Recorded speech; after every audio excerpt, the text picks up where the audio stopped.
non, pour dire, demain la douane, qui aujourd'hui nous remporte beaucoup d'argent, ne sera plus opérationnelle, encore même si elle sera opérationnelle, mais en faible proportion en termes de revenus, ça c'est évident. Qu'est-ce que nous allons faire pour notre agriculture? Alors maintenant, lorsqu'on voit l'agriculture, écoutez, le pourcentage est très clair par rapport, je l'ai dit, 0,7%. Vous allez avoir quoi? Aujourd'hui, l'agriculture et le développement rural font 3%. C'est pour avoir quoi?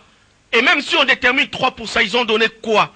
Parce que ça, ce sont des moyennes statistiques, et j'ai toujours dit. On peut proposer 3%, mais on affecte moins de 2, moins de 0,2%. Parce qu'il n'y a pas de contrôleur, il n'y a pas personne pour dire on a réalisé ceci, on a prévu ceci, on a réalisé ceci. Ça, c'est un problème. Et je crois qu'aujourd'hui, plus que jamais, sincèrement, avec tout ce qu'on est en train de voir à travers le monde, tout ce que la considération que les Africains ont, sont considérés à travers le monde aujourd'hui, je pense qu'il y a moyen que nous puissions nous revisiter. Le monde entier aujourd'hui fait recours au carburant écologique, s'il faut l'appeler ainsi, biologique. La République démocratique du Congo prévoit à peine 0,3% pour l'agriculture. Or, à vous entendre parler, la production de ces carburants dépend donc de la production agricole.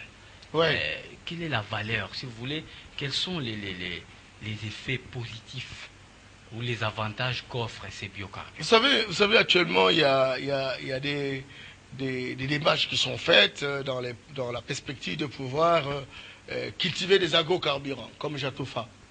Ça, c'est une culture qui, une fois réalisée, produit du carburant.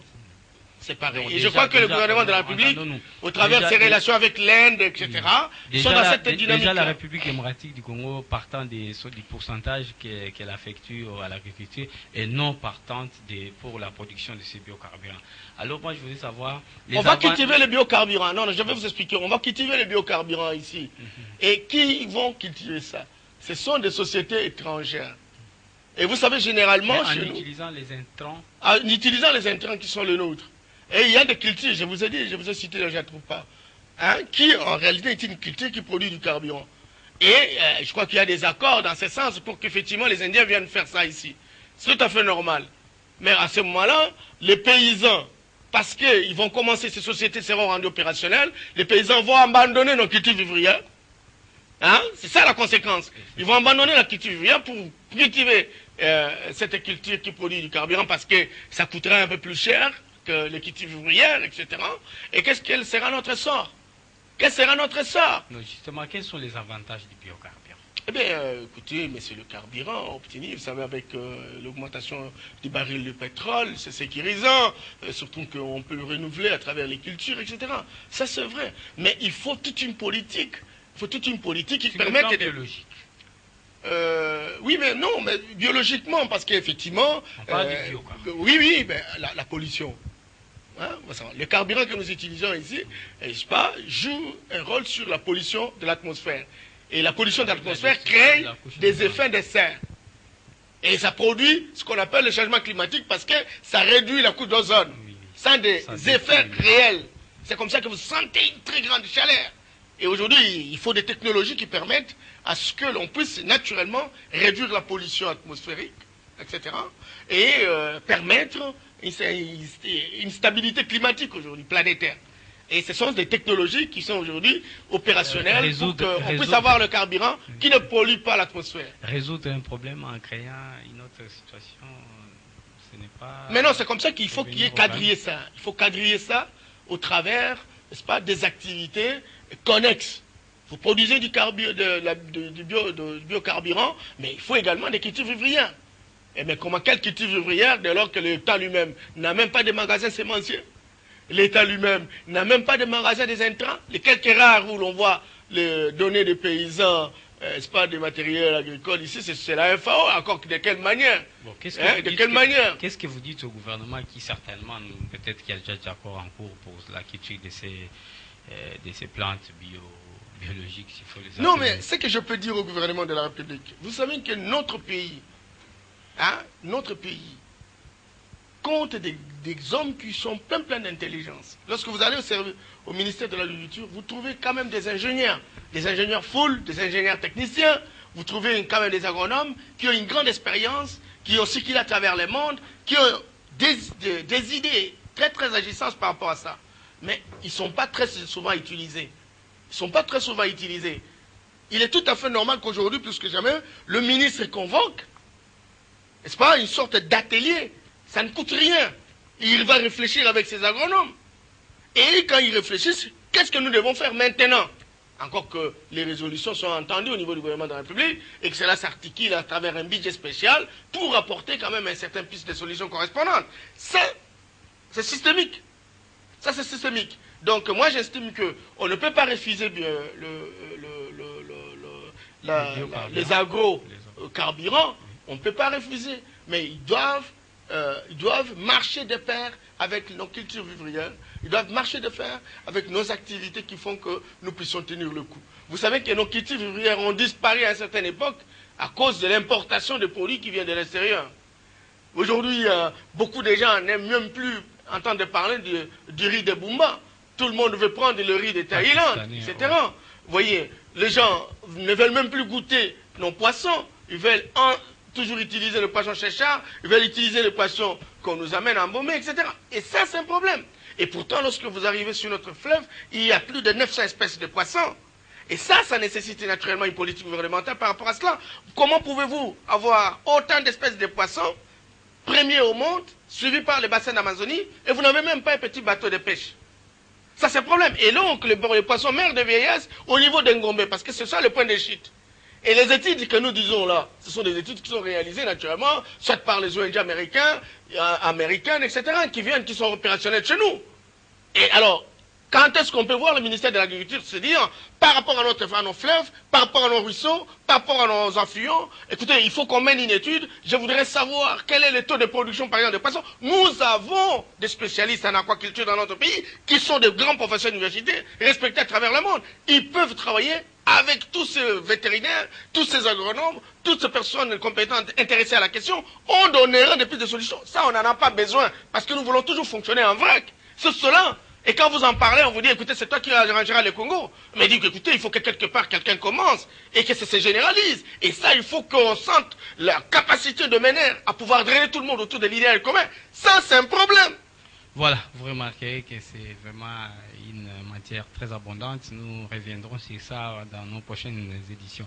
Nous sommes pratiquement arrivés à la fin, mais nous allons terminer par un point politique, quand même bien. Vous êtes quand même congolais, vous suivez l'actualité politique. Les torchons brillent entre la République démocratique du Congo et la Belgique, avec la récente déclaration de Karel de Gucht, le ministre des Affaires étrangères belge, qui n'a pas été courtois, d'après ce qui s'est dit, n'a pas été courtois à l'égard du chef de l'État. Tout simplement parce que le chef de l'État, Joseph Kabila, a voulu donner une autre image, une autre manière de faire avec l'ancien colonisateur. Quelle lecture faites-vous de cette petite chose? Vous savez que moi j'ai toujours dit que si le Congo il est ce qu'il est, c'est parce que il a existé un régime patrimonial. Et le régime patrimonial pose la problématique des dirigeants de la République, leur motivation et leur manière d'arriver au pouvoir.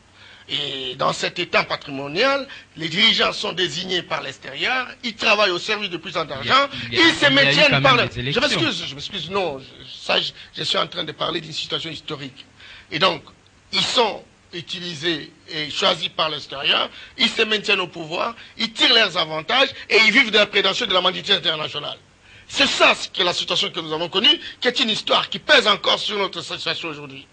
Alors maintenant, on organise les élections, et voilà, nous avons des dirigeants de la République, mais quelle élection? Et qui a contribué? À 90%, c'est l'extérieur. Celui qui donne, la main qui donne est toujours au-dessus de la main qui reçoit. Ça, c'est la réalité. Non, je m'excuse beaucoup. Un attribut de souveraineté nationale, sont les élections. Et que nous ne soyons pas capables, ne serait-ce que d'apporter, ne serait-ce que le quart de ce que représente le coût de ces élections-là. Mais c'est dangereux.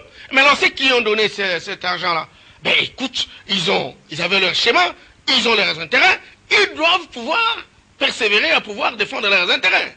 Mais si on écoute ce que Karel a dit, Bon, vous savez, généralement, hein, ce n'est pas notre culture. Hein. Les Occidentaux sont pareils. Hein. Lorsqu'ils s'adressent à quelqu'un, ils ont tendance à dire ce qu'ils pensent. Ce qu'ils pensent. Mais ce que nous regrettons, c'est que on doit comprendre que au-delà de ce que représentent leurs moyens, au-delà de ce que représente leur puissance, au-delà de ce que représente l'histoire qui pèse sur nous, etc., et quand même, à un moment donné, il faut qu'on comptabilise les évolutions. Les évolutions par rapport à notre système politique, les évolutions par rapport à la légitimité du pouvoir que nous avons aujourd'hui. C'est très important. Et donc, lorsqu'on veut tenir un langage, je crois qu'on ne tiendrait pas le même langage au Rwanda de cette manière-là. Ça, nous croyons sincèrement, comme Congolais, qu'un minimum de respect et de considération.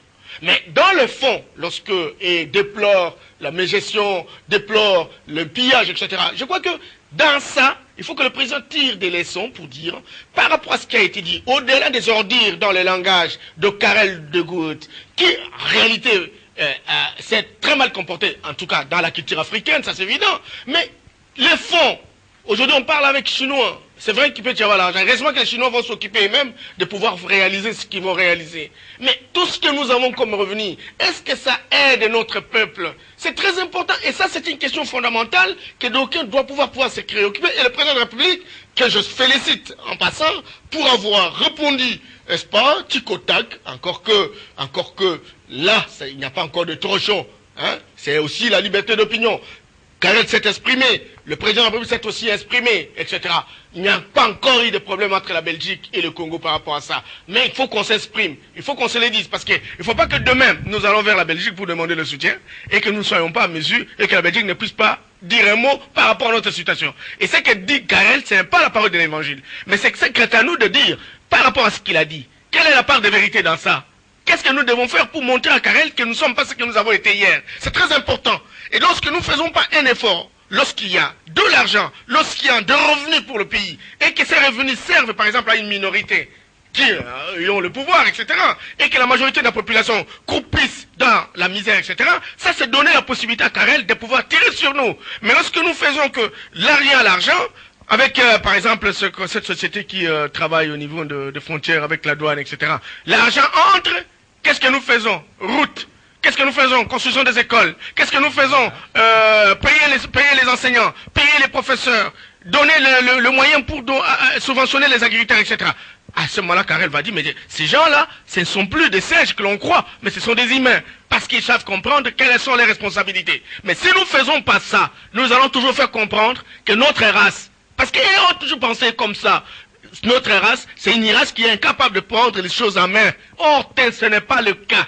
Il faut qu'à un moment donné, dans notre manière de faire les choses, que nous puissions sortir de l'égoïsme, de l'égocentrisme, que nous puissions sortir de l'avidité, que nous puissions sortir de l'ignorance et démontrer que nous sommes capables. Parce que quand nous sommes allés avec eux dans leurs écoles, nous enseignons de pouvoir nous comporter de la même manière qu'eux. Donc il n'y a pas de différence significative en termes de la quintessence physiologique qui est la nôtre. Voilà. Vous remarquez que notre invité était un peu monté, mais c'est normal. Non, je ne suis pas monté, je suis assez normal. Capable de nous prendre en charge. Le président l'a presque dit. Donc nous espérons que nous ne continuerons toujours pas à recevoir des leçons de la part des colonisateurs, mais c'est aussi à nous de tirer les leçons de ce genre de déclarations. Chers amis téléspectateurs, nous sommes bel et bien arrivés à la fin de cette émission. Merci pour avoir accordé une attention particulière à cette émission Tête à Tête. Je rappelle à nos téléspectateurs que Tête à Tête appartient à BRT Africa.